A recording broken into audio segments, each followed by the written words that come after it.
Yo, what's going on, everybody? It's your boy Motorman Dan. Today we're going to be talking about Castle of Alchemists. This is one that we played on stream for quite some time because it is a fun game. But how tower defensey is it? Let's talk about that. So, for towers, I give it a 10 out of 10. The towers have great synergy. You have a lot of different elemental types of damage, and the towers can work really well together. You also have barricades, of course, so you can use that to rout enemies and such. The towers are absolutely great. And by towers, I mean really mostly traps, but they're the defensive structure that does damage and stuff like that. So, yeah, definitely 10 out of 10. I really like the way that the game is with the towers that there are. For the enemies, I gave it a 9 out of 10. The only problem I have is it's a little hard to tell them apart, and sometimes it feels like most enemies don't matter. You do have really cool, unique enemies to some extent, but even their uniqueness maybe isn't that great. And as far as I can tell, there's only really 2 specialty enemy types. Well, I guess you have like armor, you have fire, you have ice, and then maybe normal enemies.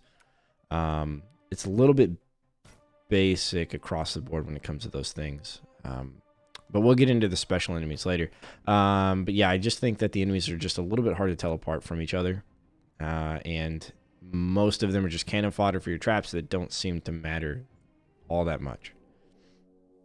However, there is bestiary, and the enemies do have their specialties stuff, so I give it a 9 out of 10. Progression, 10 out of 10. This is a linear progression, basically. You also have an account level progression outside of that that helps with your combat abilities for the character that you're playing. It does matter, but sometimes can feel a little bit inconsequential for the account level thing, which is fine, because it shouldn't be necessarily about an account level. It should just be about the linear progression through the maps and through the different chapters and stuff, which it is. And then each map has 2 different difficulties. One of the things I like about this progression is it has challenge modes, but it's not like you have to play there's like a challenge mode, like a extra hard mode, and then there's the normal mode. But when you're playing it, you basically have like these in map achievements. So kill 500 enemies that are frozen, kind of thing, right? But whenever you switch it over to the challenge mode, you'll get different in-game achievements to collect and to beat. So I think that's a really cool thing. I haven't seen that in any other tower defense games. So, and that's like its own mini progression as well. So you can kind of collect all those. So that's really cool. So progression, 10 out of 10. Special enemies, 10 out of 10. You have a lot of mini bosses, and they all have their own uniqueness, style stuff. So yeah, and you know, there's plenty of enemies that will buff other enemies. They'll summon like fire totems to shoot at you. There's really big, beefy enemies that do like AoE attacks with fire and stuff. So I think the special enemies in Castle of Alchemists, for me, gets a 10 out of 10. All right, for resource, I gave it a 2 out of 10. There's really nothing to do with resource. There's no tower to generate more resource as far as I can tell, and I've unlocked maybe 75% of the game. Up to this point, I would expect to see something like that, but I haven't seen anything like that yet. Your spending resource is limited at the end of every wave. It can be increased based upon how good you do, I believe. Maybe it's based on like how many combos you get or something. It's not that clear, at least to me.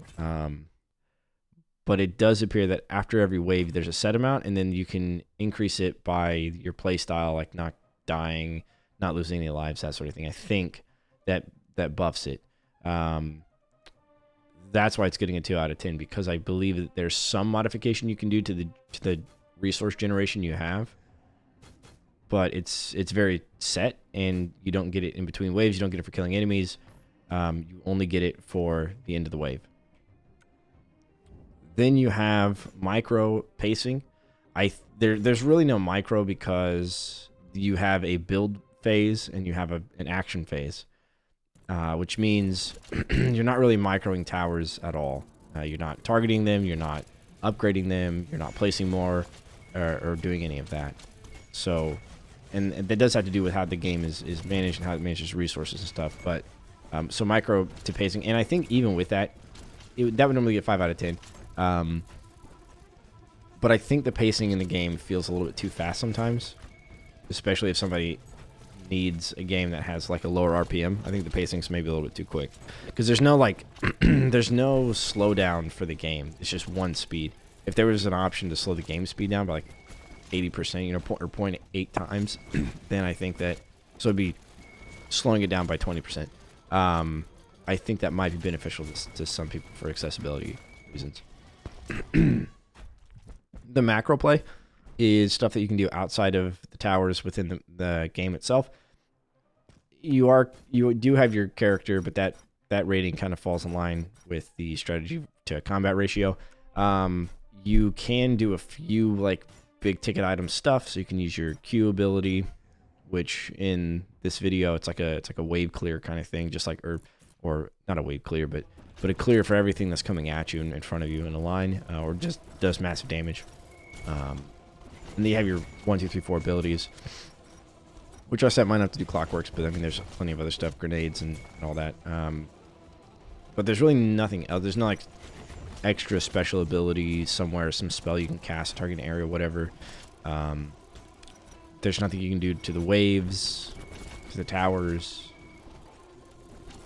outside of, you know, the in-between wave store stuff. So yeah, for macro play, I give it a 5 out of 10. For the map design, I give it an 8 out of 10. They are all unique, but they seem a little bit on the repetitive side, to where you can almost use this very similar strategy for all of them and to beat all of them. But I do like the look. I mean, I think the look of the game itself is great, but also the look of the maps is also really cool. And some of them will have like the tower spaces for you to put like big ticket item towers and stuff. But that kind of brings it into a little bit more puzzly than mazy, which would be the tower defense would be more of a maze kind of situation. But you can maze enemies with your barricades that you can place down. So yeah, so I give the map design an 8 out of 10. For the strategy to combat ratio, I give it a 4 out of 10. There is strategy because you are placing towers and the towers are doing things, and so you want to make sure that the towers you're placing are in good locations. They have, you know, optimized effectiveness and efficiency, and that your character will have to do the least amount of work. However, I believe that pretty much all the time you're going to have to do something as the character to stop enemies from getting through.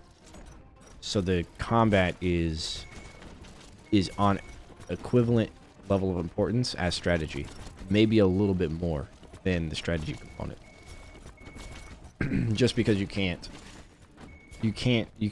use your character during the waves, but you can't do anything with your traps during the waves, which kind of hurts the strategy component a little bit. So you sort of can plan ahead, but you can't plan ahead in real time. So I think the strategy to combat ratio for me is a 4 out of 10.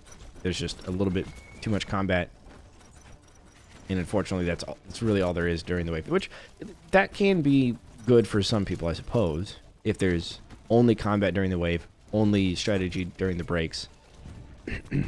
I guess that could be good, but you know, it should be completable, I think. But well, that ties back into the resource thing as well. So the game is built around that. I get that, but from a tower defense perspective, you would normally see the ability to be able to place towers and have a very hands-off approach to the game while the game is being played when it comes to the strategy to combat ratio. Replayability of this game, there is endless mode, and it is awesome. Replayability, 10 out of 10. I mean, the game is great. I love the game. Don't get me wrong. If I was to make a game, it would have it would look similar to this, using aspects from other tower defense games. You know, there wouldn't be like the loot and all that stuff, but there would be you know, other rewards. However, it would look a lot like this game. So I like this game. The replayability is there. It's a fun game to play, for sure. And the endless mode's a lot of fun as well. I like the fact that there is endless mode. I would like to see in this game maybe a map maker. I think that could work really well in this game. It should be somewhat easy to implement. But I'd like to see that. But yeah, anyways, 10 out of 10. Now let's talk about price. Price, I give it a 3 out of 10. It's rated for $14.99, and I think it should be less than that. I think I could see this as a $12.99 or $11.99 game. It's a really fun game. It's a good tower defense game for sure, to play and have fun, especially if you like an RPG style element to it. It's a very good mix of RPG and tower defense. However, it's not purely tower defense, and that's kind of what we're rating this on. For the price, though, like I said, I do give it a 3 out of 10 because I think it should be, I think it may be a little bit overpriced base price, so feel free to get it up on sale. But you would have a lot of fun with it no matter what. You'd have fun. Which takes our total to 75 out of 100. And that puts Castle of Alchemists in the A tier. That being said, guys, thank you for watching. Don't forget to leave a like, comment, and subscribe. And I will catch you on the flip side. Deuces.